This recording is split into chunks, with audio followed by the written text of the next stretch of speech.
All right, here we go. So it is December of another year, and that means that we've completed our process, the village board's process to approve the upcoming year's annual budget. So my name's Todd Schmidt. I'm the village administrator, and I'm here with Renee Meinholz, our finance director. And what we'd like to do in the next 10 minutes or so is just walk through the basics of the 2019 Wanakee annual budget, so you, the citizens, and whomever is watching and listening, can get a sense for what's shaking and happening in the new year, and what your tax dollars and our financial system is ready to do in the coming years. So with that, I'm happy to introduce Renee, and Renee is gonna take us through the majority of the presentation, and I'll chime in and we'll go back and forth and share this discussion with all of you. So take it away, Renee. Okay, thanks, Todd. So first, just to give you a little summary on how our budget process works here at the village. Back in June, the department heads began developing their departmental budgets with some assistance from me and their departments. They turned those into the finance department in July, and at that point, myself and Todd, we begin to assemble the full budget. That takes place in July, August, September, and into early October, where we're refining that and consulting with the village board members as needed, or other department heads. Then on October 15th, the Finance Committee held their meeting, and they reviewed some of our budget policies to determine if we needed to make any adjustments. And also that evening at the village board meeting on October 15th, the board saw the initial budget proposal presentation. At that meeting, we were given some guidance on some potential changes, and also asked that we add an additional public comment period. So at the November 5th meeting, we had an agenda item just for some additional public comment if anybody cared to speak. And that was over and above what happened on the November 19th meeting. We had the formal public hearing, and after that, the board adopted the budget for the year. So I'll click this through. I would note that both Renee and I are suffering from some sort of early winter cold. So if you hear coughing, that would be the explanation. But I want Renee now to walk through the new library and how that impacts the budget. It's important for everybody to know that really it was a year ago that expectations were laid out for a couple years worth of fiscal impact related to the new library project. As most of you know, the library is well under construction now at the former Wanakee Alloy site, expected to open to the public in August of this coming summer. So we're excited about that, but we want to be really clear and obvious for all of you about what does the new library mean in expenses and debt. So Renee, walk through those details. Sure. So as Todd mentioned, last year we did some projections on what we thought the new library was going to do to our 2019 budget. So this slide kind of goes through what we had thought, or what we had projected, and then what is actually in the 2019 budget. So last year we had projected there was going to be just over $1 million of additional costs, and this was primarily for the debt. That's about $819,000. There was some additional payroll costs predicted of $169,000. That was based on 2.5 FTEs that would be added. And then there's some other operational costs of about $46,000. When we actually prepared the 2019 budget, these costs were a little bit under that. It's $927,000 added. The debt was lower than what we had projected. This was due to timing of when we did the debt issue, the interest rates, and some of the bids that we received. So that was favorable for our budget. The payroll part of operations is a little bit higher than what we had projected, and that's because now we are basing it on 3.14 FTEs or full-time equivalents. And we'll get into that a little bit more when we get into the new positions that are going to be added. The non-payroll and building costs are about what we had projected. So what does that mean for the actual tax dollar impact per 100,000 of assessed value? Last year we had projected that on the 2019 bill, these costs would be about $70, and the actual budgeted impact on the tax bill will be just $62. We had projected an increase over the prior year of $33, and the actual budgeted increase per 100,000 is only $25. Renee's going to touch in a little bit more about our debt capacity overall for the village, and what we feel good about is that we've despite the borrowing for this project, we've still maintained good capacity within our ability to borrow for future projects, and that looks to be well within all the village policies related to debt. So we're happy with how that turned out, and she'll summarize that in a bit. So some things to note that we added into the 2019 budget.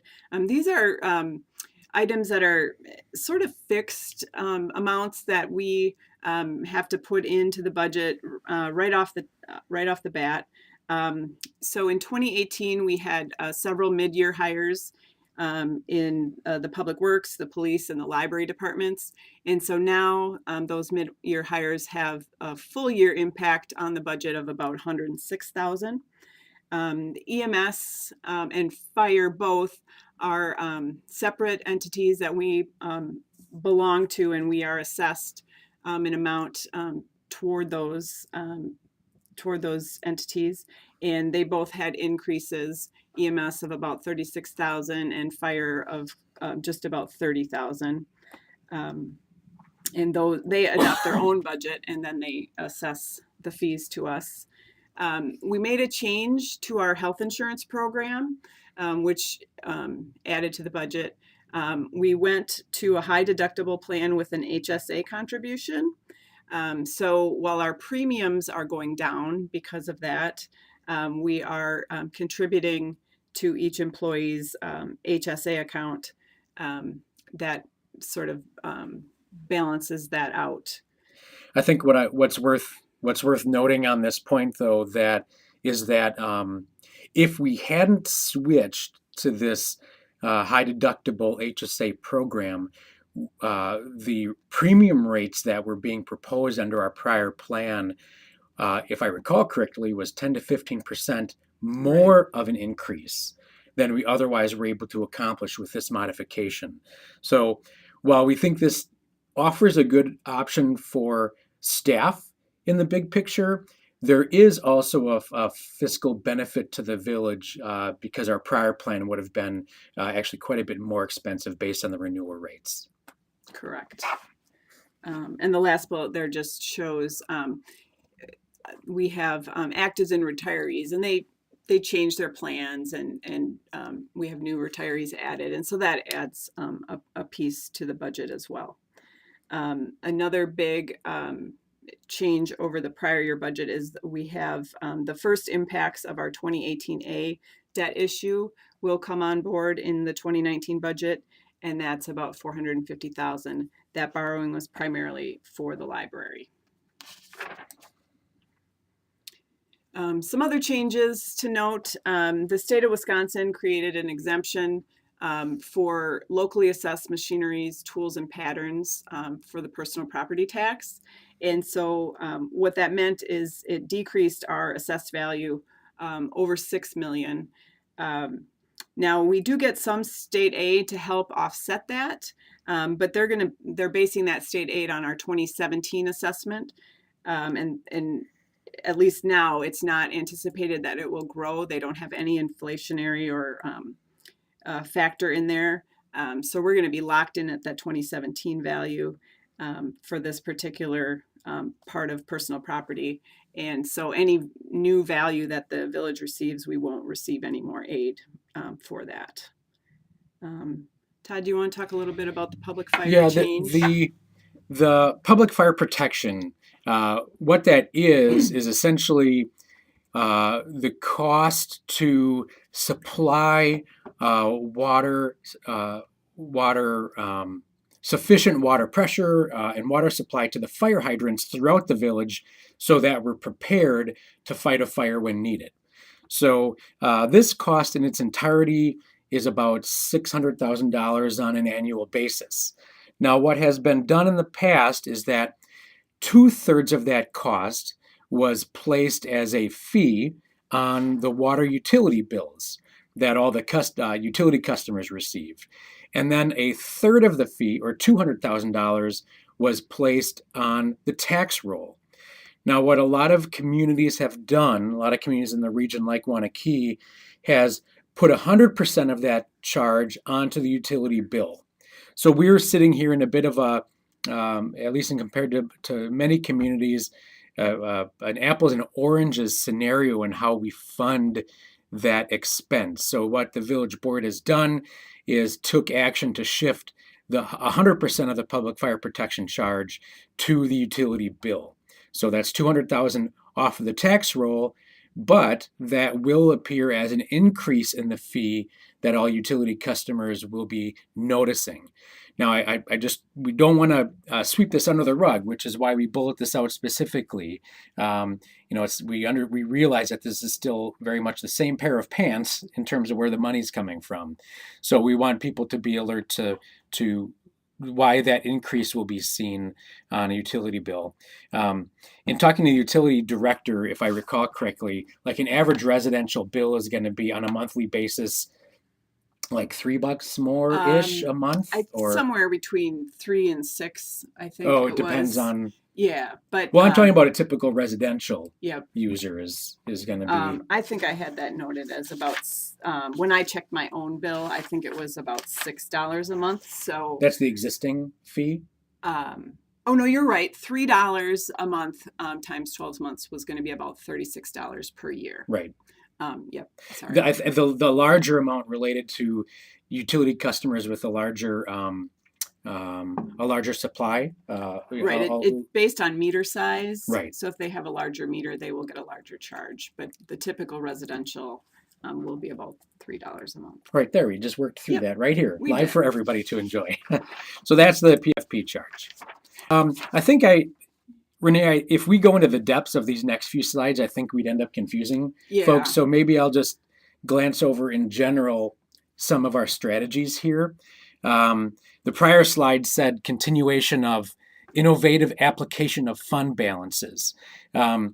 So a fund balance is the amount of money that the village has essentially in the bank that isn't designated for other specific purposes. And the village board has a policy that we keep a certain amount of balance on the books at all times to help with emergencies or cash flow needs or other practical financial purposes that really make sense for a community like ours.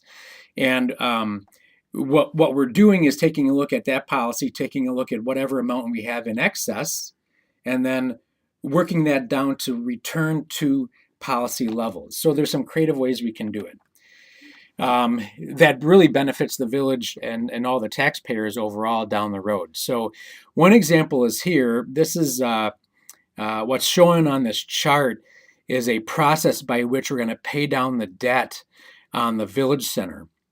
And we've been collecting some fees, impact fees related to the village center on new developments, and that balance has been building. You can see, let me see if I can get a pointer here. You can see the collections on an annual basis. Here we see about $80,000 coming into this fund, and we have a pretty significant balance there as well. Well, we've got expenses related to the debt on that building, and what we found is that we could better maximize and over the remaining life of this borrowing, utilize those revenues to balance that expense. So we're proposing to do that. It achieves a relatively even payment schedule towards the end of the village center debt payment. So that was achieved, which actually resulted in our ability to sort of, well, really, it's a, I'm kind of jumping around here. If you imagine the expense for this as what had been in the past, kind of a herky-jerky trend line, up and down, up and down, the number was moving each annual year, and it kind of played a little bit of havoc with our expenses. So what we've tried to do is make the number we paid on an annual basis, which is right here, the general fund portion being paid, try to make that level so it didn't mess with the budget on an annual basis. Kind of complicated. I think I made it even more complicated with my explanation. But let me say this though, as we have in going through this, if any citizens or anyone listening has questions, Renee and I are very happy to take a call and answer questions outside of this presentation here. So here's that policy I mentioned before, where we keep that unassigned balance between 20 and 25% of the prior year operating expense.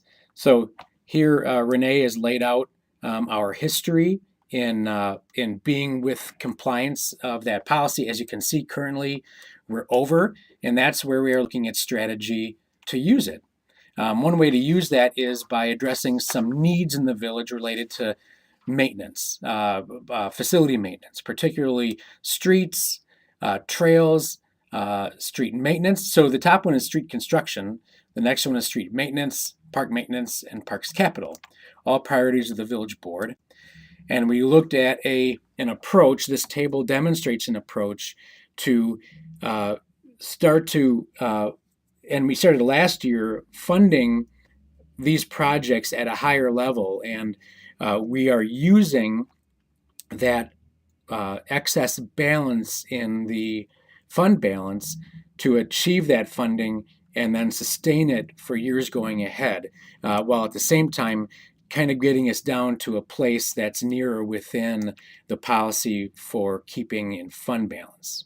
So that's kind of the story. The good news is that we're able to jump to some of those projects that are important to folks, like road resurfacing, trail construction. We're able to get to those more quickly than we were in the past by making strategic use of the fund balance. May have caused more questions, and we're happy to answer those if anybody has them. And just this slide gives a couple other ways that we're going to use some of the fund balance. So the top bullet is the 165 to the pay-go enhancements that Todd just spoke of. We have a couple other things where we're planning to use some fund balance, again, because at the end of 2018 and even 2019 with these numbers in there, we're still projecting to be over our policy. So we're planning to do use a consultant to do some more robust capital planning, and then to address the Rip Park tennis courts that have had some issues the past few years. So again, even with all of that use of fund balance, we're still going to be strong at 29%, so still over our policy.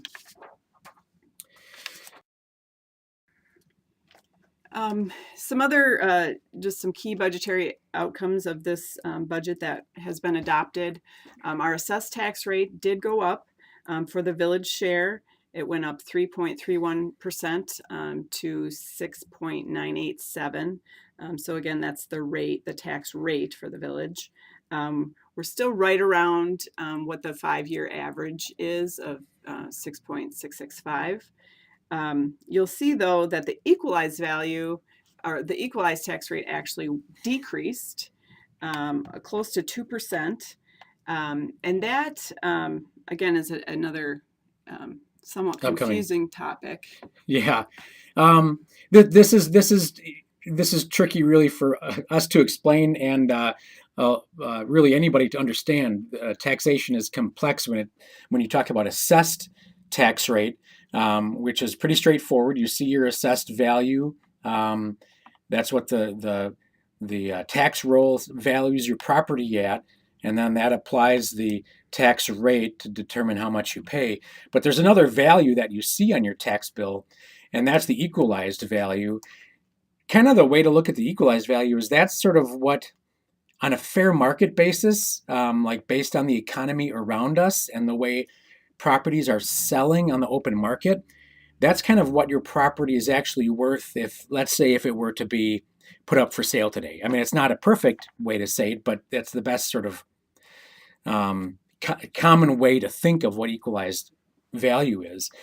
Now, what's a problem is that when the assessed value, the blue bar, and the equalized value, the red bar, start to get too far apart, essentially by 10 or more percentage points, that's when the state tells municipalities that they have to do a revaluation to bring these numbers closer in line, like they were back here in 2015, shortly after we did a revaluation. So what residents are going to see in 2019 is a revaluation process. We're going to be contracting with our assessor to complete a revaluation of properties. It won't be the process where they actually go in and inspect every home, but they'll be looking at market data to then complete a kind of a data-based modification and update to the values on all the properties. So we expect these numbers to be closer to one another. Typically, after a reval, you see the assessed rate coming down a lot of times near where the prior equalized rate was at. But that remains to be seen as we complete the revaluation process. Right. But they definitely should be a lot closer than what we're seeing today.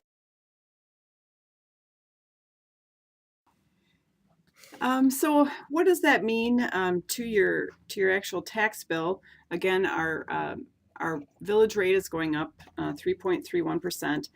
That's $23 per $100,000 of value.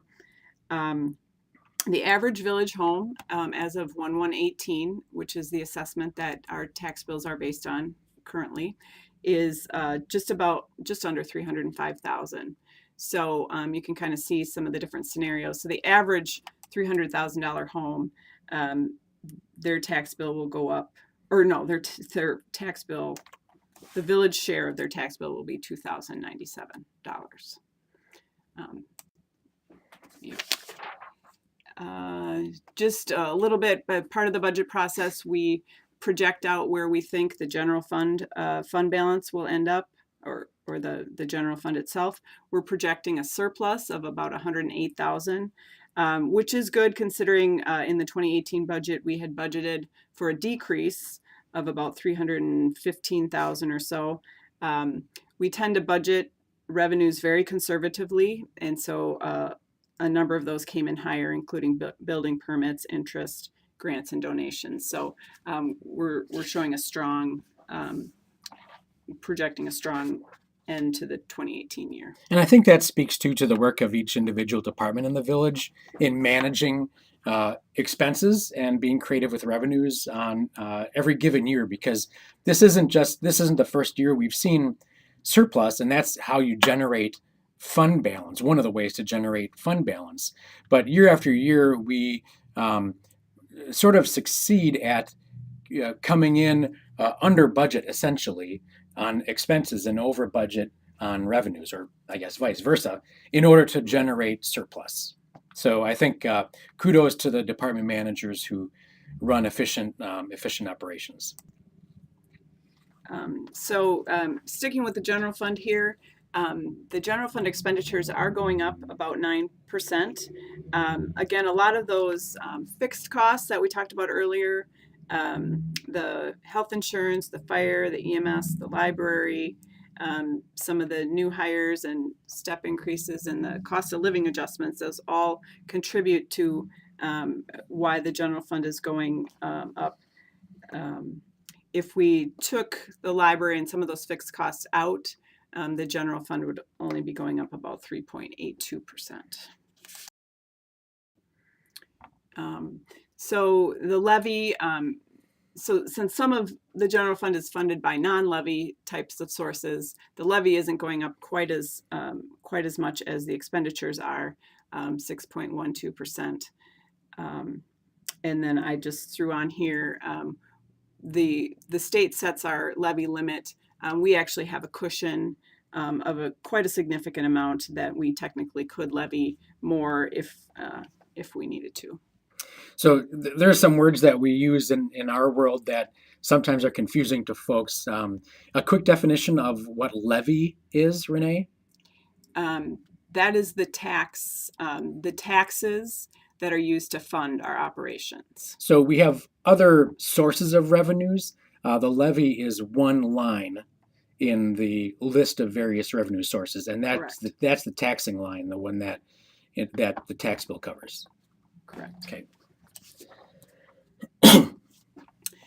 So Todd alluded to this before, but just some of our debt service, debt policies. As he said, we are in compliance with all of our debt policies. One that we keep a close eye on is our debt limit policy. So we have an internal policy that we stay below 50% of what the state says that we can have in our debt, which is 5% of the equalized value. So at the end of 18, we'll be at 41.94%. And when we were looking at the budget last year at this time, with the library borrowings, we thought we were going to be very close to our 50% limit. That's kind of this spot on the line right there. But with our really strong growth in equalized value, that helped us out. So we have a gap there between what we could, or what our policy says, and what debt we actually have outstanding. We have a few other policies that we keep the debt costs below 30% of the total village expenditures, and we're at only 19.78%. And then to keep the equalized tax rate for debt below $2.25 per thousand, and the village is at only 1.36. So I mentioned earlier that this was a 10-minute video. We're at 26 minutes right now, so I apologize, but here we go. The tax bill is divided into 4 different jurisdictions for which your tax dollars provide fiscal support. The largest being Waunakee Schools, and then you see the village is the next largest, then the county, and MATC.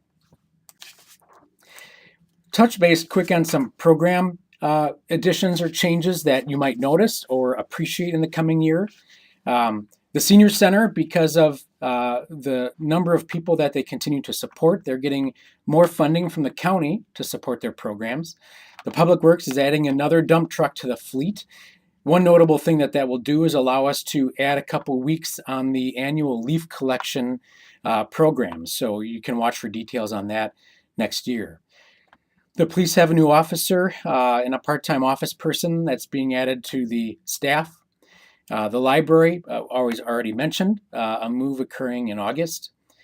Renee mentioned that in the finance department, they'll be reviewing and doing a study on how best to plan capital projects going forward with more of a robust process. Under economic development, we're going to update some of those wayfinding signs that say this way to high school or that way to the library. And there's been some changes since those were installed, nearly 10 years ago now almost. So we're going to update those and make some modifications. Working on a street rehab program in engineering. We're doing some collaboration between departments to provide custodial services to various departments. The clerk's department is going to be managing the revaluation project. And then we hope through the administration office to keep working on developing and growing our staff in a positive way and improving our organizational culture. Based on some personnel expenses. Yeah, so staffing makes up the vast majority of our general fund and all of our funds. The budget that we adopted has a cost of living adjustment for all staff of 2% as of 1/1/19. The step adjustments per our wage and summary plan are adding about $87,000 to the budget. And currently we have a tentative settlement. The board has not finalized the union contract, but I think that is forthcoming. So that these numbers don't have the police in at 2%, but that is subject to the union contract. as we already discussed, our health insurance, there's some increases there, and there's a slight increase to our Wisconsin. When we add a mid-year hire, the village board wants to make certain that we don't ignore the fact that it's only a half of year or a portion of year fiscal impact on the first year of hire, but truly it's a full year of impact the following budget year, which essentially we haven't even approved yet. So eyes wide open is the approach here in understanding what that will mean in an obligation for a coming year.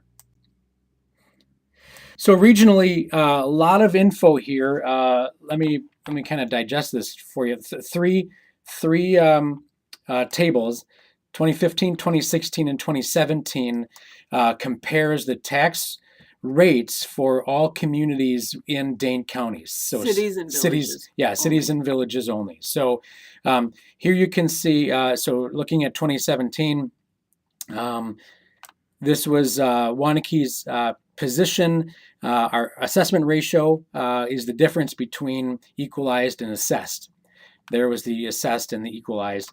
I only showed 2017 because the 2018 figures weren't all nicely packaged and available for us. So because that's what that information is just coming out now with people's budgets being adopted and the tax bills coming out. Right. So essentially, this is a year ago. Is the data.